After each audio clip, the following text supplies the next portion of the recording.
Afternoon, lovely viewers. So, preface before this review. Take value and my words seriously if you trust in my ability of giving a genuine or honest review. I've always been honest with discussions, reviews, and my thoughts on games in the past, but it'll fall on you on taking my word for it since my word is all I can give. If you're expecting nothing but bridled rage against this game, or nothing but pure adoration, largely catering to one side or the other for this review, you'll be disappointed. My thoughts on this game are more mixed than you may assume. Many of you know, I'm not particularly fond of the recent Paper Mario games for various reasons, largely between a massive disconnect from a pre-established identity and a failure of introducing or implementing gameplay changes that work from a design perspective.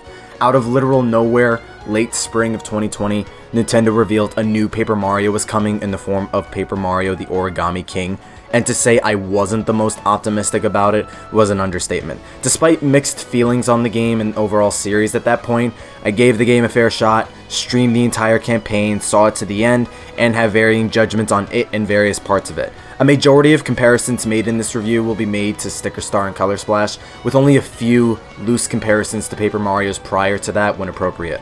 Once again, please only take stock and value in my words if you trust my ability to be genuine and honest, as I have been in the past. If you feel you're not going to enjoy it or get anything worthwhile out of my review, I recommend spending your time elsewhere. Now then, in a short summation before the meat, the details of this review, what's a brief verdict I can give to Paper Mario the Origami King? Honest to God, I think it's decent. My feelings on this franchise, the way it currently is, have not changed at all. I have an even bigger video planned after this one discussing that, and you guys know I genuinely despise Sticker Star and do not like Color Splash. I look at those two games and I can't call them good games, let alone even decent games anymore. I just don't agree with that. When I look at Origami King, however, I can actually call it decent. I think it's an okay game.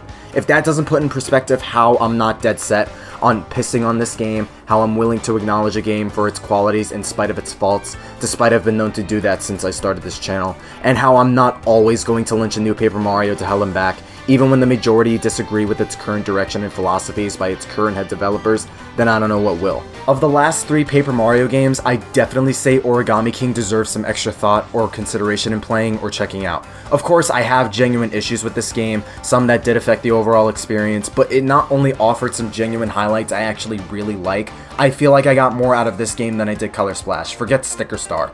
So, what about this game is worth considering, you may ask? I'll tell you in a spoiler-free fashion. Big details and important notes to make of what happened in the game won't be spoiled, despite the game has been out for 3 weeks now. The Origami King opens up with Mario and Luigi receiving an invite to an origami festival by Peach in Toad Town, but when they arrive, no one is in sight. Mario investigates and meets an origami-folded Princess Peach not feeling herself, only to be dropped into the castle's dungeons and to discover Bowser folded up like a wet floor sign and a little origami fairy named Olivia, cheerful and naive, who tags with Mario along the adventure.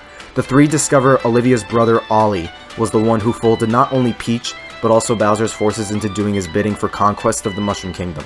Ollie manages to separate Bowser from Mario and Olivia and lift the castle to a faraway mountain, locked off by giant streamers. With the help of Toads, Luigi, other allies, and even Bowser's forces later on, Mario and Olivia set out to eliminate the streamers closing off Peach's castle and dismantling Ollie's ever-growing army across the kingdom. The story itself has a premise that does more than Color Splash and Sticker Star, and while on a base level it's fine, but the things the story does that make it better are the character moments and the ways they utilize some of these characters. Olivia, for example, is a charming companion. She's more naive and childlike, but also cheerful and caring for Mario and his heroics, and she serves some assistance along the way. She donned Mario the 1,000-fold arms technique that allows Mario to interact with the environment in not completely unique ways and provides an extra power for puzzles and battles. I say not completely unique, largely in that the 1,000-fold arms largely acts as a way to mess with the background to add pathways or solving puzzles, much like the cutout mechanic in Color Splash was. And you'll see that theme throughout the game. It shares plenty of design cues and ideas with Color Splash, even a reference or two to Sticker Star. But on Olivia, she genuinely is a good companion, and I might consider her better than Huey. Huey was a lot more comedy focused, all of Color Splash really, and while he was charming in that aspect and I did enjoy the character, I'm fonder of characters that have a genuine personality to them. Her brother, on the other hand, Ollie. Okay, I'm not gonna say specifics, but you'll learn his motivation and character, as in why the Origami King's events even happen to begin with, why he does everything, and to say they're disappointing would be an understatement. Even if he's a new character, Ollie's probably the biggest letdown of a villain in a Mario game, let alone Paper Mario. But back to the 1000-fold arms comparison, another thing the Origami King shares with the last two games are the lack of new characters. Outside of Ollie and Olivia, yeah, there aren't any new characters unless you really want to stretch it to 2 enemies that don't pop up until much later in the game, only for that part. The main thing they do is give the paper characters an allying, supporting role to Mario, so any normal paper character is someone you can trust, and the folded origami looking characters are the ones that are your enemies. But outside of that, it follows the same standard formula for character variety Mario's gone through since the 3DS up until the Switch. Even then, they try to push it bit by bit by giving certain Toads unique attire, similar to how Mario Wars costumes in Odyssey that match a theme or background they inhibit. Despite this limitation, I do like how they handled the pre-established Mario characters in this. Luigi has a much more active role in this game than the last two. He's constantly trying to find the key to Peach's castle, but is finding different important keys that aren't for Peach's castle but still help you on your adventure, mainly as a running gag, which I think works. You also have a Bob-omb that tags along with you after the first big area, nicknamed Bobby, and for as basic as he is designed, he's definitely the best character in this game. He has amnesia, he's trying to get his memory back, and the aftermath of when he does and what he does after. Like, there's a part of his character that's ripped completely from a past character in Paper Mario, but I was not expecting them to do what they did with this basic ass Bob-omb. Even in his personality and how he acts, there is an arguable theme of how you make life with this character too. Yeah, a genuine narrative theme in Paper Mario. When was the last time that happened? Super? There's another video, really fantastic video, that highlights this upon some other aspects of Origami King I agree with and some I disagree with. Though forewarning, there are some spoilers in that video. Learning to Love Paper Mario, The Origami King by King K. It was a really interesting watch. It helps shed an extra layer of light on the game that I didn't see. I recommend checking that video out heavily. But beyond that, Bobby is a great character, and it cements there is genuine good in Origami King.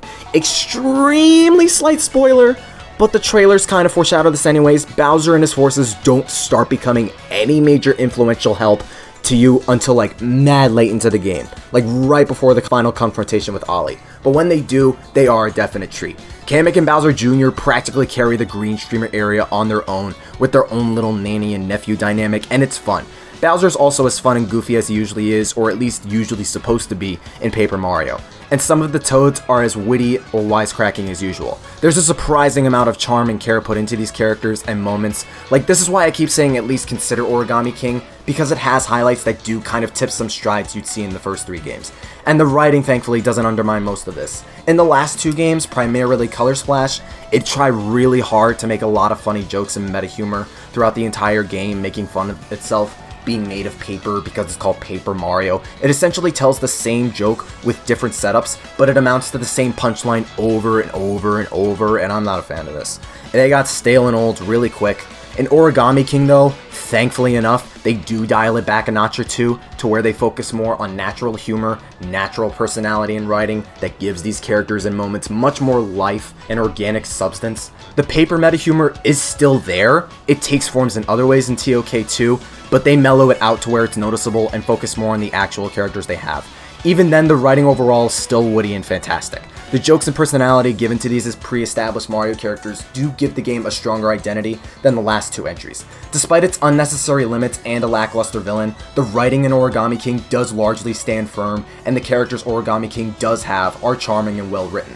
If there's 1 or 2 constant points the modern games share that are good, it's their presentation and music. The game's soundtrack, it's a genuine bop. Some boss themes go mad hard, and there's a lot of variety in here. Literally godlike soundtrack.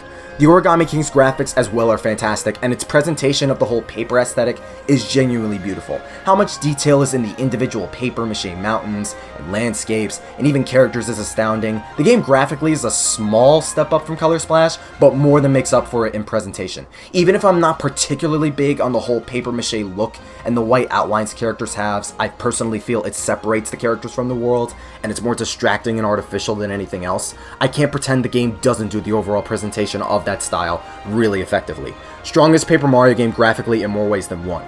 But one thing this game does have that Color Splash and Sticker Star didn't do is have one giant connective world. Every single locale in this game is accessed and connected via an open-ended, more traditional style of exploration. The world map from the last 2 games got removed in favor of moving from one area to the next in a natural manner, and it helps a lot more than it may seem. The world map giving locales and worlds their small levels in this 2D Mario-like level select map felt really formulaic. It made each level in place feel really isolated and disjointed, but the Origami King feels like one massive world like the original games, and it adds to the narrative and atmosphere alongside the gameplay. It also adds to the exploration. As you're traveling these worlds, other than encountering enemies, you'll also be coming across giant holes, treasure chests, and toads folded up in various objects or creatures that you can restore with your hammer. A majority of the treasure chests offer trophies of objects and models of characters and things you find throughout the game, largely just as a collectible with little meaning or substance, like how Smash Bros. Used to have trophies in that way. However, filling up these holes rewards you with coins, and saving toads as well provides some of that, in rare cases an HP increase, as well as another mechanic involving the combat, which I'll touch later. Overall, exploration in this game is fun. These worlds and places are the biggest they've ever been in Paper Mario. You're constantly rewarded with coins when filling up the holes in the game, and the toads are folded in various ways. It's fun in its own way scouting them out. It's similar to the moons from Mario Odyssey or Luigi's Balloon World. It's like hide and seek largely, so you'll be racking your head every now and then trying finding some of these guys, though it's not needed to beat the game. I think Origami King embraces that action-adventure moniker more than its predecessors did, and with this specific instance, they managed to make it stick. As far as the worlds themselves, they're relatively solid all around. You have standard stuff like grassy plains, mountains, the desert, the ocean, the jungle, the sky, etc. But some of these places take it a little bit further. An autumn mountain, a Japan-like area dubbed Shogun Studios, a spa resort in the clouds. There are some interesting ideas here and there, though it is largely much of the same riff-raff Mario games usually do with their locations. And this is where most of my positives lie. The characters and general writing are super solid all around, the structure of the world and exploration is good, the locations are solid enough, the presentation is strong, and the music is godly. But yes, I do have issues with this game. I could sit here and pry on how there aren't original characters, how there aren't really partners, very little original designs, a greater story, yada yada yada. I mean, I do feel this way with the series since Sticker Star, and I already mentioned how Ollie's a bad villain in my eyes, but I'd be beating a dead horse, and despite its tie to the same series as the first 3, making it ultimately valid to compare regardless, the game and franchise envisions itself in a half different light since Sticker Star, despite how many things it tries to do to replicate both the last 2 games and the first 3 that I'm trying to review and critique the game as quote-unquote unbiased as possible, despite again it would still be fair to compare it to the first entries anyways. Otherwise, we'll start off with smaller issues and work up from there. The game feels generally slow most of the time, but specific bits really feel like they drag on for no real reason. Paper Mario's no stranger to pacing issues in some way. Every game in the series has pacing flaws to some extent, usually involving backtracking, and Origami King isn't much different. Shogun Studios, for instance, it's a well-themed location, though it requires you to find a bone to unlock more of it, which involves a fetch quest of various other items you obtain from 5 different NPCs across the entire area you trade with. And once you find the NPCs, you have to walk back and forth constantly until you get the item required to continue forward. Or a better example, the desert. Once you're there and explore the place, you find 2 towers, then you find the Shy Guy city that was in the trailer. However, you enter the big city and its biggest building, and then you realize you gotta go back out to the desert to find this toad archaeologist, and then you find him in some ruins, then you gotta go back into the city to read the scripts on the wall, then you gotta go back out to the desert again, then run back out to open the Fire of Elemental Temple, do that, then get back out to the desert, go to the towers you originally find 2 more, and then open up the main big temple. A simple pacing halter on the other hand, in the spa resort, you're tasked with finding 4 spas to restore Bowser Jr., but then you have to find a 5th spot afterwards, and then out of nowhere, you have to complete the Shy Guy game show until you can reach that spa, which lasts for like 20 minutes, all before heading towards the last part of the area to the last streamer. Like, there are moments in this game where it feels like it's padding itself out to extend playtime, and it doesn't have much of a reason being there. It doesn't help that speed all around and traversing these worlds is really slow too. Like, Mario's not fast to compensate for these huge worlds. There's a boot car you could drive in the desert, and it helps since there the desert is particularly huge, There's nothing like it in any other worlds to accelerate travel outside the boat you drive in the ocean, and even then it still felt like it was dragging itself. On top of the beginning of this game feeling really slow and hand-holdy with introducing you to the battle system, which almost re-tutorials itself at least 2 times, along with text being really slow and not as easily skippable as every past game. Again, some of this is small stuff, and past Paper Marios have had pacing issues in different, sometimes far worse ways, but it doesn't excuse Origami King doing essentially the same thing. The game does feel slow and unnecessary with its pacing at points, and some of its characters or locations don't help alleviate that as much as past entries. And as far as saving toads go, you eventually find they don't necessarily amount to much when you save more of them. Outside the occasional rewards I mentioned, it's not that different from hunting for blue coins in Mario Sunshine or again the moons in Mario Odyssey. They repopulate Toad Town, which is neat, but they don't add much of anything to the gameplay outside the battling. Matter of fact, perfect segue. Let's talk about the battling, as this is where most of my problems lie and or are tied to. Combat in this game revolves around a ring system that acts like a puzzle. You align enemies in one of 2 patterns to increase your attack and kill enemies more swiftly. The further along you go in the game, puzzles get a little tougher, but give it a decent 5 to 10 tries or 10 to 20 minutes with the system after the tutorials, you'll tend to get an easier grasp on how it functions. Now, the ring system itself, I have no problems with. It has potential and can be fleshed out into something even more fun and engaging if they ever revisit the system in a later entry of Paper Mario, but my issue is how they execute it. I'll mention one big flaw that was pointed out before release. There's no experience points. Your reward for battles are coins and confetti, very much like how paint and coins were your reward in Color Splash. And let me specify something about battling these last 3 Paper Marios. Battling in Sticker Star and Color Splash largely flubbed because of that lack of EXP, that natural sense of progression, a proper, legitimate reason to engage in battles, but that wasn't the only flaw of that battle system in Color Splash and Sticker Star. The gameplay in those games suffered from also having every attack you make be consumable, the stickers and cards you can easily lose in those games that would incentivize you to not battle to save them, and it also suffered from the attack variety being extremely small and heavily lacking in depth. The last 2 games' attacks largely revolve around jumps and hammers, with occasional items in a really rare situation, with you saving the things for boss battles, made battles feel brain dead and not that complicated or strategic, especially since almost everything in this game, including the combat, is tied to the A button, like the last 2 games. It hurts the overall engagement, there's little pulling you through or making you invest in the battles themselves, and since you're punished for fighting by wasting reserves and there's no incentive for them anyway, as the reward for them you can get by doing practically everything else in the game, the gameplay was redundant in Sticker Star and Color Splash. In the Origami King, battles resolved one issue in that attacks are no longer consumable. Your basic jumps and hammers are always at your use in combat, which is a big relief, and beefier attacks kind of act like weapons in The Legend of Zelda Breath of the Wild. You can use them in battles several times before they break, and this is fine in my opinion. It puts value on the stronger attacks at least, and it doesn't really harm anything in the long run. But again, there is an XP, and your attack variety is some of the least varied and bare bones in all of Paper Mario. Most are still jumps and hammers, jumps for single line opponents, and hammers for opponents forming a square near you. You get fire and ice flowers, but those act in the same manner as jumps, and a Tanuki tail, which acts like the hammer. The only majorly useful item is the POW block. All you'd really do is apply which enemies are spiked or which you can jump on. Like, there's little strategy in the actual combat, most of it comes from the puzzle elements from the system in lining opponents up. Even then, when you figure out how the battles work and which attacks are more optimal, battles are piss easy and can largely be done in one entire turn, sometimes even without the upgraded weapons. Even if you mess up alignment and battling optimally for the most part, you could still get by just fine with minimal damage. I messed up a decent chunk throughout my playthrough, but didn't get punished much for messing up lining enemies. Even when you whittle down on enemies, the game will reward you with an attack boost to finish the fight. Like, there's no challenge outside the lining element of the ring system itself, which even then isn't that difficult to understand, nor is it required to escape these fights. The battles are barely more engaging than they were in Color Splash, and the puzzle elements lose its novelty after the first area because of how little they do with the battles overall.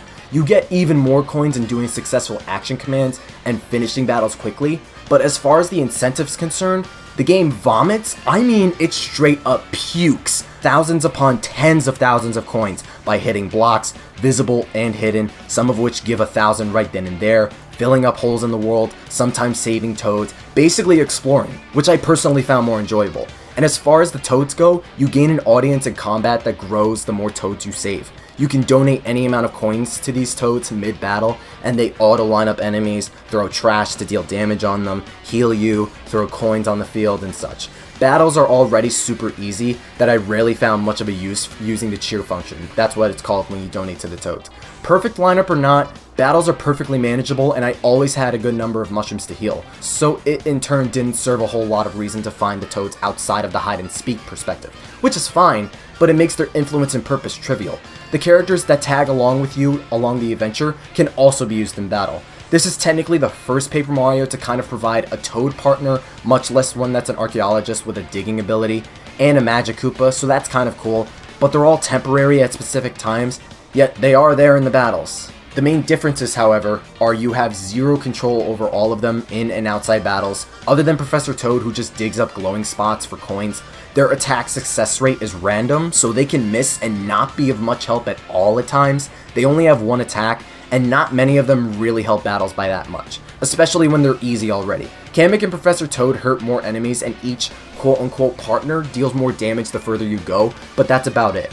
I can't really call them partners like past games because it genuinely feels like partners in this game were an afterthought and were haphazardly thrown in this game to try and appeal to the OG Paper Mario crowd, but doing the bare minimum. They aren't incorporated into the core design of the battles, they don't amount to much of anything in them too, especially since they all leave you throughout, and it isn't like you can control them either. Some add a decent amount narratively and for character purposes, but they serve extremely little as far as the gameplay goes. You can also spend coins to buy time and accessories, the badges of this game essentially. As for buying time, it's there if you want to properly finish the puzzle and can help, but largely isn't a major influence in the grand scheme. Though it's probably the only way to give the system some form of tension and engagement, but again, screwing up isn't that punishing. And accessories do help significantly in battles, especially bosses, but they're not only really linear as far as stat progression goes. There wasn't really a major need, for me at least, to go out of my way to use them. I streamed the whole game, and I equipped the bronze HP, defense, and time accessories up until either the second or third area. I'm a little bit fuzzy on that. I only had either the bronze defense or the bronze timer enhancement one, I forgot which one if not both, but then I unequipped them, and despite me buying the silver and gold versions of those, I never equipped the other accessories. They essentially serve at making an already super easy game far easier than that. I only got use out of the accessories that do stuff outside of battle, like the Toad Alert, the discount card for shopping, or the coin counter that rewards you 10,000 coins for 10,000 steps. Confetti as well isn't a hard resource to come by as well. You could smack a tree numerous times and it provides infinite confetti, so when you're running low, you could smack a tree for 20 seconds or smack flowers, rocks, and other objects in the world, and blocks still provide bags of them. Confetti is not scarce at all by any means, and this was a problem with the incentive surrounding the last two games' combat. There are accessories and weapons that do become very expensive later on, but even when making a conscious effort of avoiding enemies, you won't find a whole lot of trouble buying some of these, especially since you're going to be thrusted in mandatory fights anyways a decent amount of the time, and you'll get rewarded in those, not to mention the boss fights which give you 1,000 coins if not more. So while attacks have more value along with accessories and weapons, there's little variety going into them and not a lot of strategy or depth going into the combat. The puzzle elements have a low skill floor with a low skill ceiling that amount to doing the same handful of patterns / lineups most of the time, and you're going into plenty of fights you can't escape from, along with being rewarded absurd amounts of coins and plenty of confetti for exploring the overworld. There's still little incentive to fight, you might as well not bother, which is unfortunate. You do have the option to flee from battles, but this is seemingly random, as when you time the A button when the flee flashes white, it can fail automatically, primarily in later locations later in the game and later fights, and that's the only instance where the game punishes you in fights. It's usually when you try to flee, which is annoying as it essentially makes you go through the fight to finish it. Battles aren't that engaging, they still feel tedious to bother with, the ring puzzles are relatively straightforward and lenient, the combat's super simple, and there still isn't a proper incentive to engage in these fights, especially when the game provides the same rewards as battles do, and then some for largely just exploration. I mentioned how the paper meta-style writing is still present in the Origami King, though it is dialed back some earlier. Toads do mention various lines of creasing and being folded and such. I mean, the whole game's about origami, but this style of humor is also emphasized with the bosses, which is only one issue I have with them. There are two sets of main bosses in this game, the Elemental Beasts that command elements, which are these origami beasts of sorts, and the Legion of Stationery, which consist of office supplies. The office supply bosses in particular highlight the paper meta humor, which just stopped being funny since Color Splash. Toads having faces hole punched, taped to a tower, rubber banded to chairs, we got it the first time, bro. Not only this, but the bosses emphasize my problems with the battle system itself. I will give them this. The bosses aren't just thrown in there for comedy. Believe it or not, they do tie to the lore of Ali's Legion and how origami in this world is constructed. Every Legion of stationary boss being an item you use to make origami. Each supply boss is also very expressive, and they try to give each one a type of characteristic or personality, so they did try with making these bosses stand out in more ways than one. Alongside that, the boss fights all around help you understand the battle system better, and each boss provides some mechanic that changes it up a little bit to make it more interesting. There's at least something to take away with the bosses than on a surface level. That said, these are still some of the most bland bosses for a Mario I have ever seen from a pure design perspective. I don't think I need to explain how when you're fighting a stapler or colored pencils. Not only this, but not that many bosses provide stimulating puzzles or challenges to their gimmick. Once you figure out their gimmick, you're essentially doing the same pattern of layout and attack 2 to 3 times until you summon your 1000-fold arms to deal the final blow. That's literally how a majority of boss fights go. You jump and or hammer, figure out the gimmick, and use either one of the 4 elemental powers you gain, or primarily the arms technique to finish them. It's basically that steak boss in Paper Mario Color Splash, but the template for that boss is largely repeated in different formats for each boss in Origami King. I already mentioned how the paper aesthetic in the bosses and paper meta writing makes the characters and worlds feel more artificial or distracting. With this, bosses feel even more artificial and automated, and it makes their fights more tedious with the little freedom of attacks you have and how much you repeat essentially the same method of combat itself up to the 1000-fold arms. All of this is especially true with the final boss. Donating to the Toads doesn't help much either. The most you'll get is healing and coins. I've tried 3 times. I'd say the Water Elemental was the most honest boss in my opinion, but my favorite boss was the one before the one office supply guarding the green streamer, largely from an atmospheric and presentational perspective. Outside those 2, I was not a fan of the bosses. It sucks too because every boss has their own unique way of attacking and screwing up spots on the overall board, but then it goes back to the same basic combat you've done already, and now that you largely know what the boss will do, there's no more thought going into it majority of the time. It goes back to the little depth and variety of the combat and ring system I mentioned. It doesn't take a lot to figure it out. You have a small pool of attacks anyways to make it feel different or interesting on your own, so the engagement suffers. You're usually repeating lineup patterns and attacks often, and it's just boring and tedious. When you tie this to how you're largely fighting the board itself, it makes it feel more like a puzzle and less like a genuine fight, normal or especially boss, and that's just disappointing. This is why I don't mind the system itself, but dislike how they handled it. There is room for improvement and expansion, but what is there doesn't sustain battles the entire way through, at least for me. If there was far more attack variety, other spaces that affect you and the board, and proper incentive like experience, or something that only battles can provide and are valuable to go out of your way for, there may be something fun there the whole way through, and the gameplay overall could have been stellar. But as it stands, the game shares a good chunk of issues Color Splash and Sticker Star had, but in different ways. Beyond the obvious stuff this game lacks that the first 3 have, the pacing of the game can drag at times, toad hunting doesn't serve a whole lot in the grand scheme, the villain's underwhelming, and the battles are barely much better than before, with boss battles being a major disappointment all around.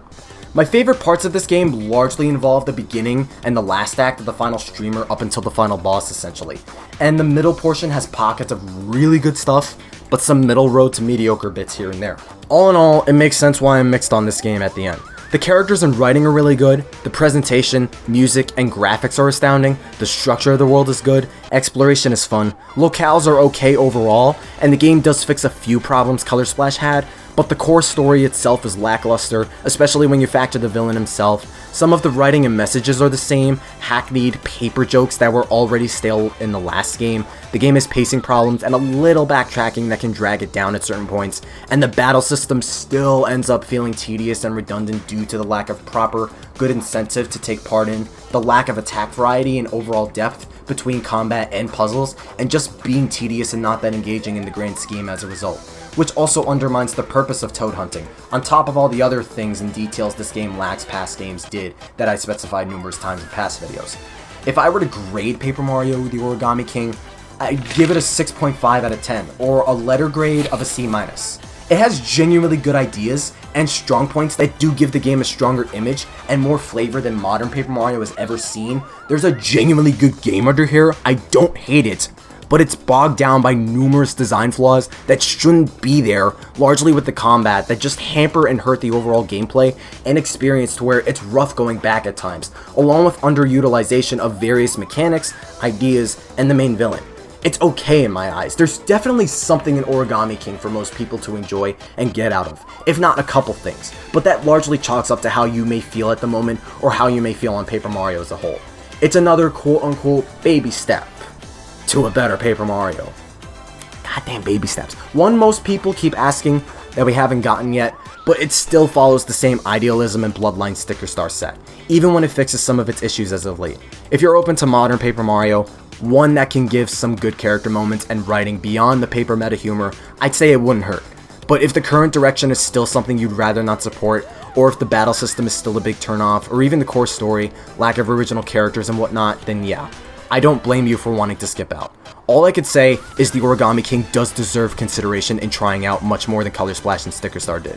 Despite I largely got what I was expecting, I don't necessarily regret playing it, much as I got more out of it than I did Color Splash, so take that as you will. I have a big video planned super soon regarding this franchise's current state now, what's essentially going to be a follow-up / sequel to why Paper Mario changed, and it's going to be a big one. I'm not done talking about this game or series yet. Otherwise, thank you for watching and stay tuned for more content related to Paper Mario, the Mario franchise as a whole, Super Smash Bros., and more Nintendo franchises. Stay super.